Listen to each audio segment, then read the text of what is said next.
Assalamu Walaikum. Hello friends, how are you? Welcome back to my another video.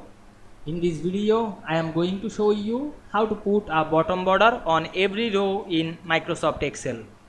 Let's get started. At first, you have to open your Excel workbook. Now we want to put bottom border from every row. At first, select a row. Then go to the home menu, click the borders drop down menu. Choose the bottom border option. Then again select the next row and select bottom border. Then make the same process in every row to edit the bottom border on all rows.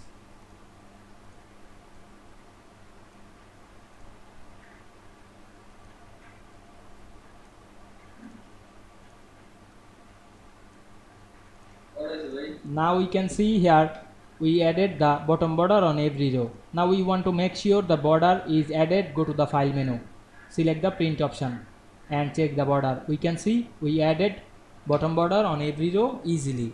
I hope you enjoyed my video. Please like, comment, share and subscribe my channel. Thanks for watching.